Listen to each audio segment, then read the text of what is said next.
सुंदर ठाकुर जी जो पूर्व में सीएस थे, श्री खीमीराम जी जो पूर्व में विधायक थे, श्री भुवनेश्वर गौड़ जी जो कि विधायक मनाली है, बुद्धि सिंह ठाकुर जी जो अध्यक्ष मिल्क फेडरेशन, राम सिंह मिया जी अध्यक्ष एपीएमसी, शेष राम आजाद जी पूर्व अध्यक्ष कुल्लू जिला, पंकज परमार जी जो कि चेयरमैन है, श्रीमती विद्या नेगी जी महिला कांग्रेस के सदस्य, श्री दुष्यंत ठाकुर जी जो कि जिला परिषद के सदस्य है, श्री परशुराम जी पंचायत समिति के सभी सदस्यगण, सभी अधिकारीगण और सभी बंजार की तीर्थन दिल्ली से दूर दराज से आए मेरी प्यारी बहनों, भाइयों, युवा साथियों और बुजुर्गों, जब कुल्लू जिला में आपदा आई 7 जुलाई 2023 को मैं कुल्लू जिला में 4 दिन रुका और जब कुल्लू जिला की आपदा का आप सबके सहयोग से हमने सामना किया और उस चुनौती को पार किया, मुझे पता लगा कि कई घर तबाह हो गए और कई घर आंशिक रूप से तबाह हुए। हमारी सरकार के आर्थिक संसाधन इतने मजबूत नहीं थे, लेकिन मैं आप जैसे परिवार से उठकर आया था। मैं जानता था कि एक घर बनाने के लिए उसके सारे जीवन की कमाई लग जाती है। जो पुरानी योजनाएं थी जिसके तहत घर के लिए अनुदान दिया जाता था वो 1.5 लाख रुपया था। आपदा से मुझे पता चला कि प्रधानमंत्री आवास योजना के द्वारा भी जो मकान आवंटित किए जाते हैं वो भी 1.5 लाख रुपया ही मिलता है। मैंने सोचा जिसकी जीवन भर की कमाई मकान बनाने में चली गई और कुछ ही पलों में उनका घर इस बाढ़ में बह गया, लैंडस्लाइड में बह गया, उसका 1.5 लाख से के घर बनाने से कुछ नहीं होगा। मैंने उस आपदा प्रभावित परिवारों के लिए नियम बदल दिए, कानून तोड़ दिए और आप लोगों को 7 लाख रुपए की आर्थिक सहायता मकान बनाने के लिए प्रदान की। 223 मकान इस बंजार क्षेत्र में पूरी तरह क्षतिग्रस्त हो गए। हमने उन सबको 7 लाख रुपया दिया। इसके अलावा 800 के करीब मकान आंशिक रूप से क्षतिग्रस्त हो गए थे। अब चाहे थोड़ा ही नुकसान हुआ हो, उसकी भरपाई के लिए पिछले कई वर्षों से 25,000 रुपया ही दिया जाता था। हमने उसको भी देखा और मैंने उसको बढ़ाकर जो आंशिक क्षतिग्रस्त वो मकान थे 1 लाख रुपया कर दिया। मैं ये बात इसलिए कहना चाहता हूं, कुल्लू की जनता जानती है जब जब विपदा आई कांग्रेस की सरकार आपके साथ खड़ी हुई। आज हम सरकार गांव के द्वार कार्यक्रम के तहत आपके पास आ रहे हैं। सभी मंत्रिमंडल के सदस्य गांव में जाकर आपकी समस्याओं का कैसे निदान किया जाए, इस दृष्टिकोण से हमारे मंत्रिमंडल के सभी सदस्य अपना कार्य कर रहे हैं। मैं कहना चाहता हूं, 5 वर्ष पहले जिस भारतीय जनता पार्टी की सरकार ने जो सत्ता में थी उसने क्या किया। 5 वर्ष वो सत्ता में रहे, आज तक इतना अधिक कर्ज लिया और इतनी अधिक डबल इंजन की सरकार कहलाते थे, लेकिन उन्होंने कभी भी गांव में रहने वाले व्यक्तियों की सुध नहीं ली, गांव में रहने वाले किसान की सुध नहीं ली, बागवान की सुध नहीं ली। हमने नीतिगत परिवर्तन किया।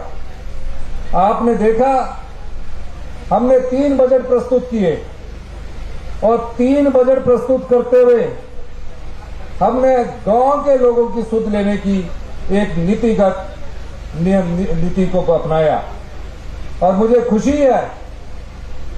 मैं ग्रामीण परिवेश से आता था, मैं जानता था कि जो हमारी माताएं हैं, जो गांव में रहने वाले हमारे किसान हैं, पशुपालक हैं, बागवान हैं, उन्हें किस चीज की जरूरत है। पशु रखा होता है, पशु रखने के बाद अगर वो दूध मार्केट में बेचने जाए तो उन्हें केवल 32 रुपए मिलते थे और हर साल बजट में 2 रुपए बढ़ा दिए जाते थे। हमने ग्रामीण अर्थव्यवस्था को मजबूत करने के लिए अपने बजट में 32 रुपए से बढ़ाकर हमने उस बजट को 21 रुपए और बढ़ाया और आज 51 रुपए की दर से हमारी दूध उत्पादक जो महिलाएं हैं उनको दूध का उचित मूल्य मिल रहा है। और यही नहीं, ये भी कहा कि 2 किलोमीटर के दायरे के बाद अगर कोई दूध उत्पादक महिला अपना स्वयं दूध लेकर भी जाना चाहती है तो उसे 2 रुपया किराए के भी मिलेंगे। तो ये बढ़कर 53 रुपये हो गया है। ये आपका अधिकार है, जो मेहनत करता है उसका अधिकार है और ये अभी यहां रुकने वाला नहीं है। हम अपने गांव के पशु उत्पादकों, दूध उत्पादकों को आने वाले समय में और सुविधा देंगे। फिर हमने अंदाजा लगाया कि गांव में और किस चीज की जरूरत है और हमने कहा कि जो गेहूं उगाएगा, यहां कम गेहूं होता है, उससे सरकार जो गोबर आधारित गेहूं उगाएगी और जो प्राकृतिक खेती में जाएगा 60 रुपए किलो के हिसाब से प्राकृतिक खेती द्वारा उगाया गया गेहूं खरीदेंगे। जो मक्की उगाएगा अगर उसने प्राकृतिक खेती से मक्की उगाई है, गोबर से मक्की उगाई है, हम उससे 40 रुपए किलो मक्की खरीदेंगे। ये सोच आज तक कभी नहीं थी। इस सोच को हम जो हमारे गांव के परिवेश में रहने वाले किसान भाइयों के लिए लेकर आए। 90% हम लोग गांव में रहते हैं। हम शहर में आते हैं, पढ़ाई करने के लिए शहर में आते हैं। दुख इस बात का होता है जब आप सरकार चुनकर कोई भी सरकार आ जाए उससे आशा लगाते हैं। और क्या आशा लगाते हैं? आप ये समझते हैं ये सरकार चुनकर आई है, ये सरकार हमारे कार्य करेगी, ये हमारे हित के कार्य करेगी। मैं आपको बताना चाहता हूं, जयराम ठाकुर जी की सरकार ने प्रदेश की जनता को गुमराह किया। आप लोगों की संपदा को, जिस पर आम जनता का अधिकार है, गांव के परिवारों का अधिकार है, हिमाचल प्रदेश की 75 लाख जनता का अधिकार है, उस संपदा को लुटाया है। कैसे लुटाया है? आपके पैसे को कैसे लुटाया ये मैं बताना चाहता हूं। राजनीतिक लाभ के लिए जब चुनाव आ रहे थे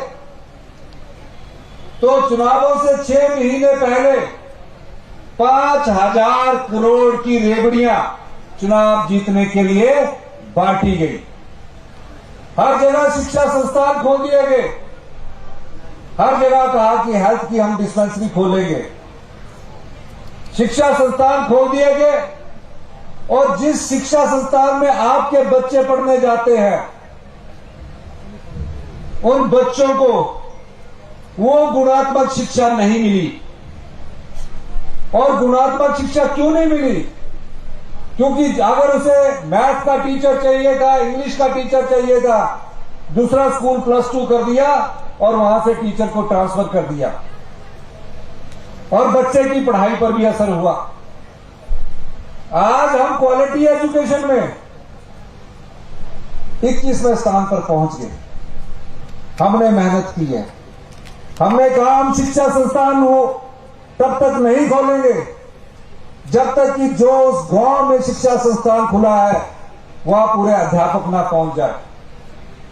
यह भी देखा गया कि हमारे बच्चे जो गांव में पढ़ने वाले स्कूल के बच्चे हैं, हम तो उन किसान परिवारों को भी धोखा दे रहे हैं, बागबान परिवारों को भी धोखा दे रहे हैं। और जो बच्चे ग्रामीण स्कूल में जा रहे हैं, गांव के स्कूल में, सरकारी स्कूल में जा रहे हैं, उनको भी धोखा दे रहे हैं, क्योंकि वो सुबह माँ बाप उसको तैयार करके भेजते हैं कि स्कूल में अच्छी पढ़ाई होगी, अच्छे पढ़कर बच्चा मेरी सेवा करेगा, अच्छा पढ़ेगा, सरकारी नौकरी मिलेगी। लेकिन वो पढ़ाई उस तक की नहीं। बच्चे पढ़ लिख कर चले भी गए, रोजगार की लाइन में खड़े हो गए, लेकिन जो उन्हें मिलना चाहिए था वो नहीं ले पाए। उस आत्मविश्वास की कमी का कारण क्या था, हमने इसका भी अध्ययन किया। हमने कहा पहली कक्षा से लेकर +2 तक एक स्कूल एजुकेशन बोर्ड होगा, स्कूल एजुकेशन डायरेक्टरेट होगा, उसका हमने भी नोटिफिकेशन कर दी गई है। पहली कक्षा से इंग्लिश मीडियम में शुरू किया जाएगा।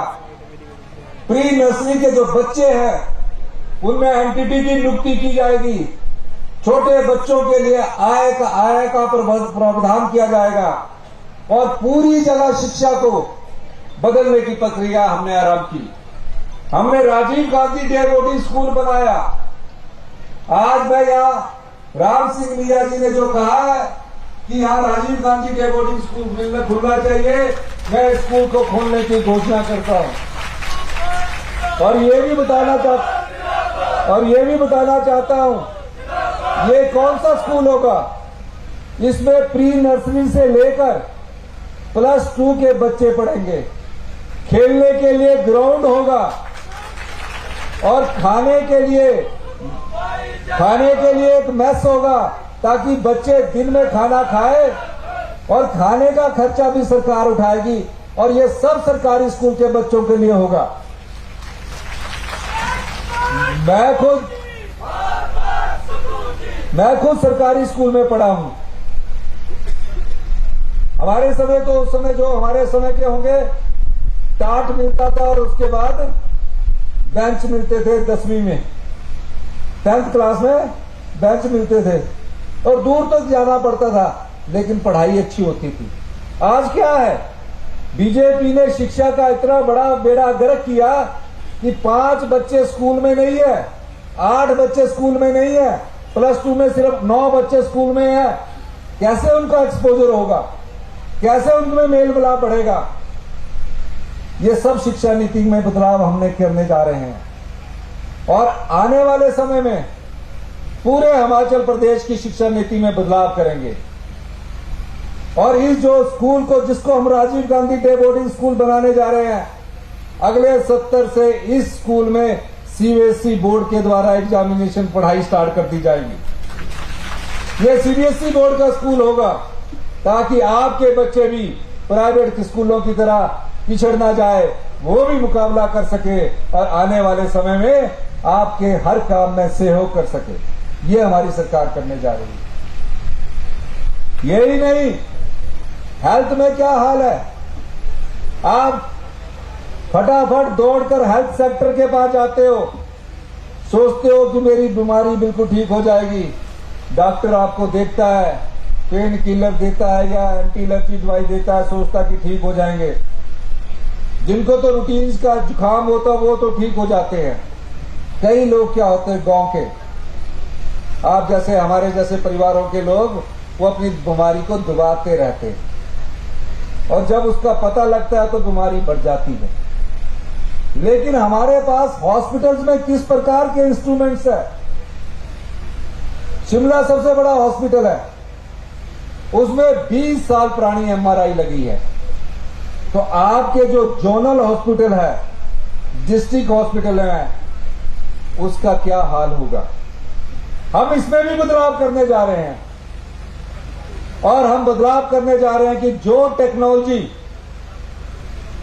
एम्स दिल्ली में मिलती हो, वो कम से कम हमारे आईजीएमसी, नेर चौक, टांडा, हमीरपुर मेडिकल कॉलेज में उपलब्ध हो, जोनल हॉस्पिटल में उपलब्ध हो। कुल्लू का जोनल हॉस्पिटल है, माननीय सुंदर सिंह ठाकुर जी ने कहा है, उसमें भी हमने कुल्लू हॉस्पिटल में हाई एंड मेडिकल टेक्नोलॉजी लाने की दिशा में कदम बढ़ाए हैं। लेकिन होता गया राजनीति में, जब हम काम करने लगते हैं, डबल इंजन की सरकार जो पिछली भारतीय जनता पार्टी की सरकार थी, 75,000 करोड़ रुपए का आप पर कर्ज चढ़ाकर चढ़ेगी। आज हमको कर्जा देने के लिए, हमारी सरकार को अभी 2-2.5 साल हुए हैं, 2.5 साल अभी 11 जून को होंगे, हमें कर्जा देने के लिए कर्जा उठाना पड़ता है। ऐसा क्यों हुआ? ऐसा इसलिए हुआ, जो पिछली सरकारें थी वो राजनीतिक लाभ के लिए काम करती थी। हम आपके लिए विधवा बहनों के लिए योजना लेकर आए।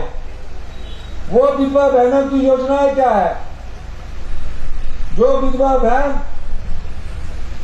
अगर उसके बच्चे डॉक्टरी कर रहे हैं, इंजीनियरिंग कर रहे हैं, हिमाचल प्रदेश की सरकार उनका पूरा शिक्षा का खर्च उठाएगी।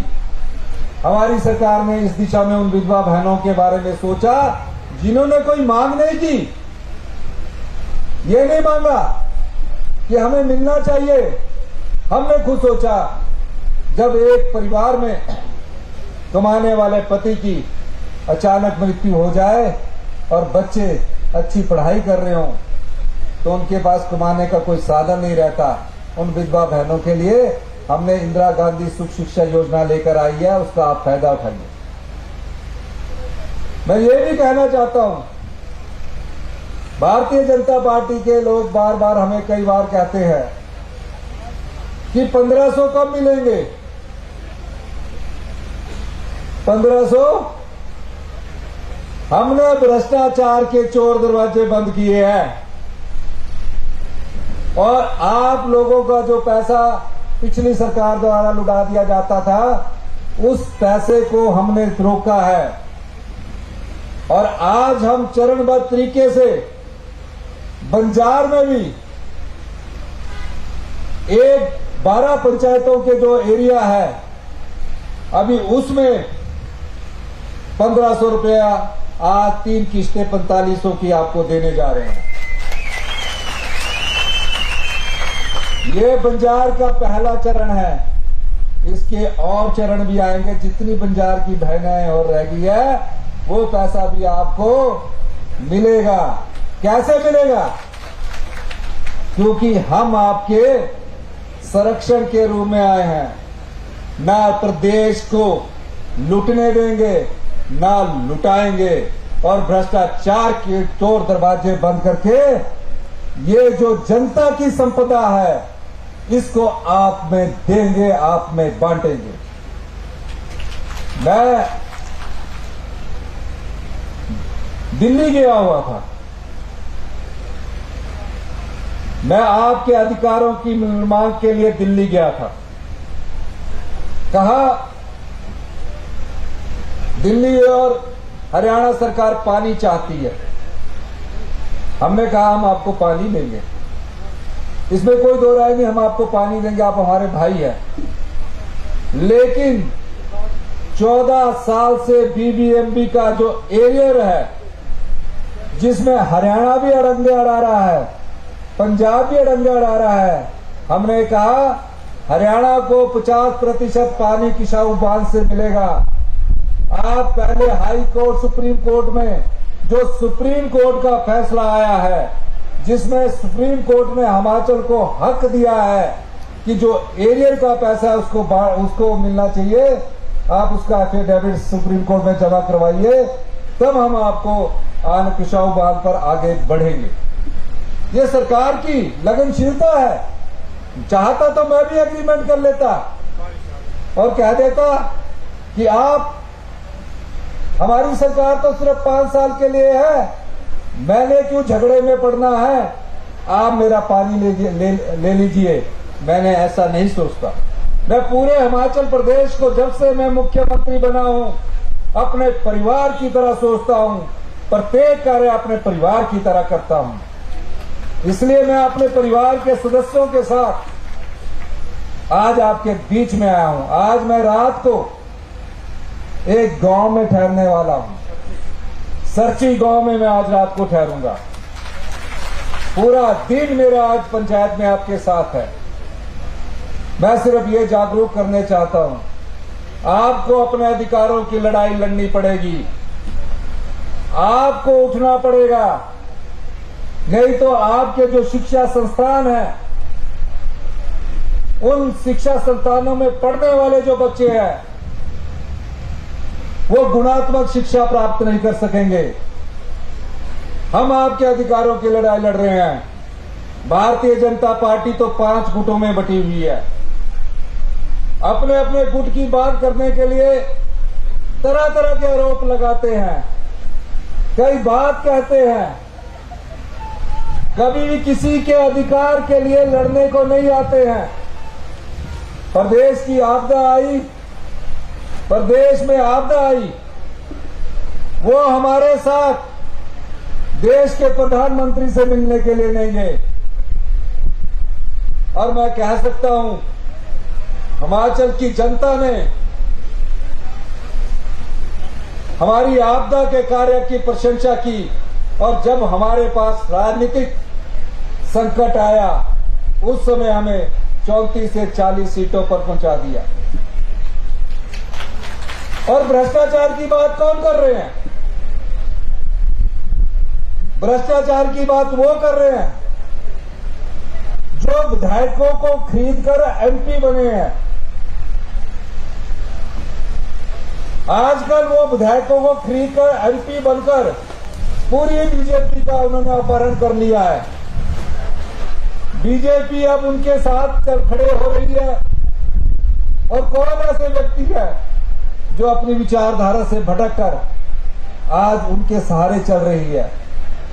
उनका ग्रेवान जान के देखिए। जो पार्टी की न हो सके,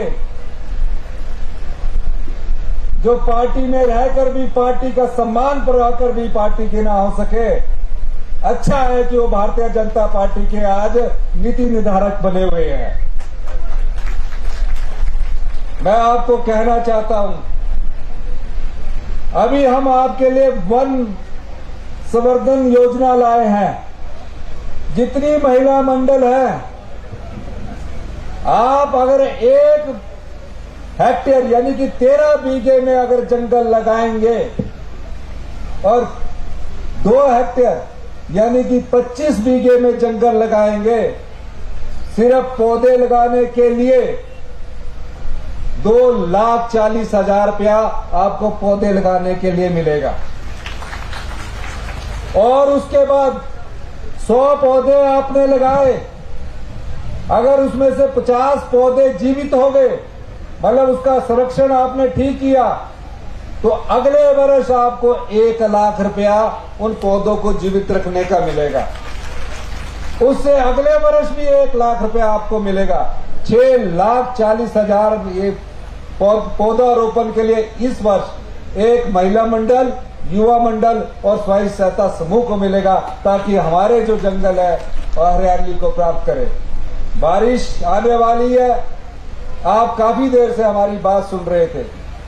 मैं सभी दूर दराज के क्षेत्रों से आए तीर्थन वैली की इसमें आपसे सिर्फ एक अनुरोध करना चाहता हूं।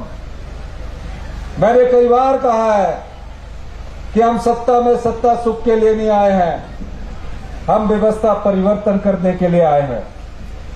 और आज मुझे खुशी हुई जब दूध उत्पादक दूर से हाथ हिलाकर अपना बैनर दिखा रहे थे और कह रहे थे कि हमारी भी आवाज सुनने वाली कोई सरकार आई है। किसको लाभ हो रहा है? किसको लाभ हो रहा है? गांव के किसान को लाभ हो रहा है। गांव का किसान किसी पार्टी से जुड़ा हुआ नहीं है, वो सिर्फ जो मेहनत करता है, जो दिन रात ये कोशिश करता है कि मेरे भी आर्थिक समृद्धि आए और मुझे उसका उचित मूल्य मिले। हमारी सरकार ने वो आप लोगों के लिए किया है। माननीय राम सिंह जी ने कहा यहाँ प्रोसेसिंग यूनिट लगना चाहिए 10,000 लीटर का। मैं उस प्रोसेसिंग यूनिट को लगाने की भी घोषणा करता हूं। इसके साथ अब बारिश रुक गई मेरे ख्याल।